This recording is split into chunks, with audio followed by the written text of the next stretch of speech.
in the Amazon Game Tech booth here at GDC 2019, and you know that I know that you know that we know that Twitch is an important part of how to grow a game. It is. I'm joined by Tim Eldridge, who's going to take the floor here because he has all the deets and he's got way more info than we can get through in a reasonable amount of time. So, brother, take it away. Talk to us about growing games with Twitch. Oh, interesting. So here at GDC, Twitch has launched a new game dev playbook. It's to kind of explain how to grow your games through different development cycles, or your game's development cycles. So I'm going to go ahead and flash over to, let's get past all this. Let's actually get to the playbook. So at dev.twitch.tv/game developers, you're going to find this playbook. And it consists of 3 phases. We have development, the road to launch, and live service.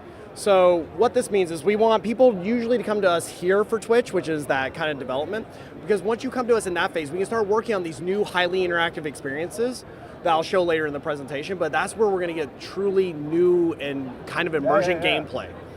So let's jump right in, shall we? Absolutely. Because you got to get that stuff from the outset. I mean, it's like anything else. If you're going to use Alexa, which we saw over here in another part of the Game Tech booth, or ML, you got to build in from the beginning. And man, you guys, your viewer audience through Twitch is so valuable to you, and there's so many things you can do that go beyond just having them come watch a show. Oh yeah, no, because when you have broadcasters like using like our new product called Extensions, where these interactive apps on Twitch, then we're seeing that those viewers are staying around longer, right? Then you start using other mechanisms. Again, there's a lot of stuff on Game Tech that does it along on our side that starts turning them back into players, right? And then the players become broadcasters. So you have this wonderful loop just happening, right? For sure. It's very cool. The other thing is that we want to, at least what we're going to start talking about is it's blurring the line between viewing and playing.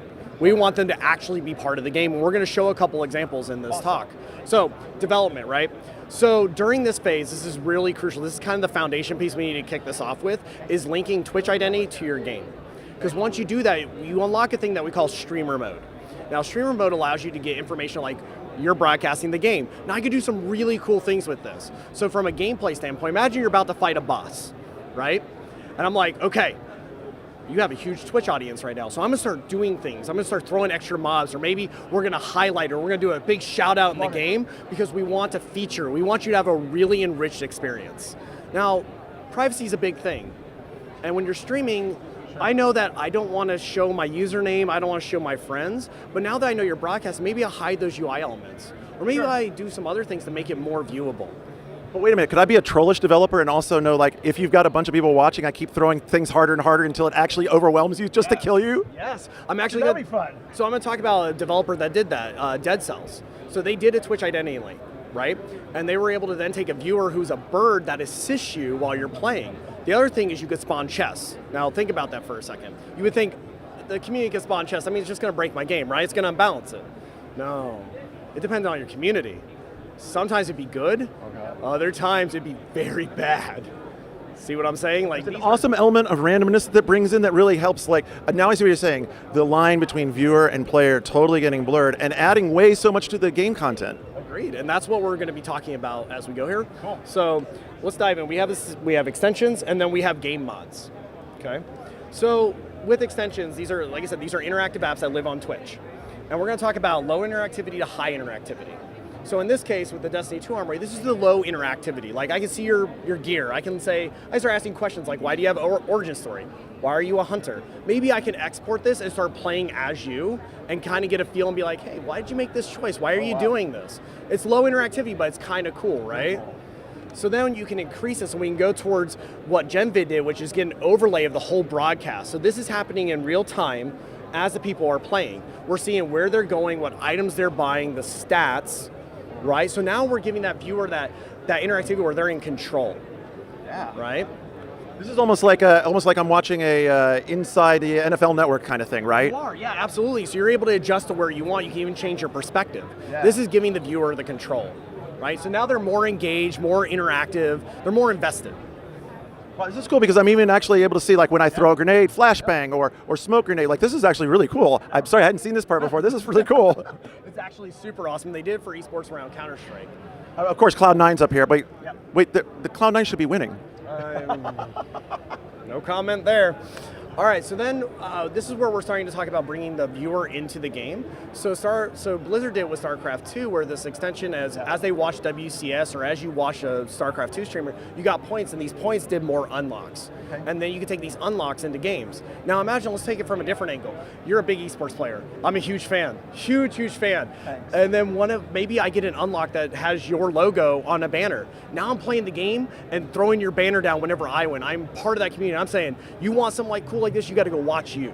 And you know what talks to me about this? I mean, this harkens all the way back to the Counter-Strike days and spray tags. Yes. It's awesome. Oh, yes. It's so cool to like bring that OG piece back. Well, I agree. I was a big Cal player back in the day, and so we had our own custom team one, and people were like, ah. So that's what you can start doing with some of these extensions. So now I want to talk about what we brought to earlier is let's start bringing the viewer as the player. Let's start letting them affect the game world.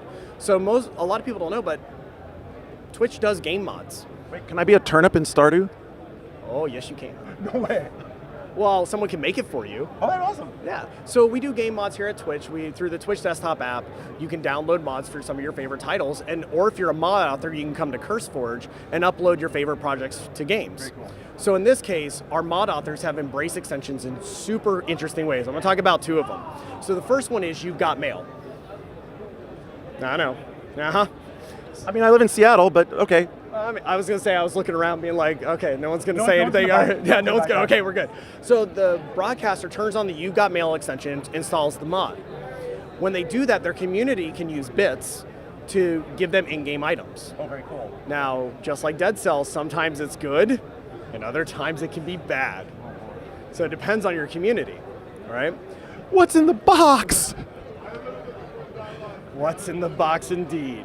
Now, they did another one called Blessings and Curses. So what it did is it looked at what was going on in your chat and what's going around the stream. And sometimes, let's say it maybe made your crops grow faster. So you woke up in something you could harvest. Or it could rain down debris and destroy your farm. I don't want fire and brimstone, thanks, but I get it. And you know what, actually, if you think about it, it's cool, because even if you go back to SimCity, it was the disasters that threw the wild card that made the game more interesting, right? And you know, I love Stardew. Like, I played Stardew a ton. Actually, thinking about it, like, it would like cheese me off for a minute, but then at the same time be like, okay, cool, now you gave me a new challenge to play with that's dynamic. I totally agree, and that's the interactivity we really want to harp to, which is, you know, blurring that line. The viewer is now part of the game. And that's crucial, because now it's affecting the game world. Now I'm really, really invested in your game, and I'm also invested in the community that's doing it. Man, you guys at Twitch are doing some awesome stuff with the developer extensions and mods. I had no idea you could do mods like this. I know I don't have to build up the hype for putting Twitch into your game, so think about it this way. When you look at Amazon Game Tech, there's all these different things you can play with. Obviously, Twitch is a big part of them, but go deeper than the surface, right? It's like Tim's put a lot of work into this stuff, and you can see how many cool things you can do. I can't wait to see what you might do with it. I also can't wait to see you in the next piece that we do right here from the Amazon Game Tech booth at GDC 2019.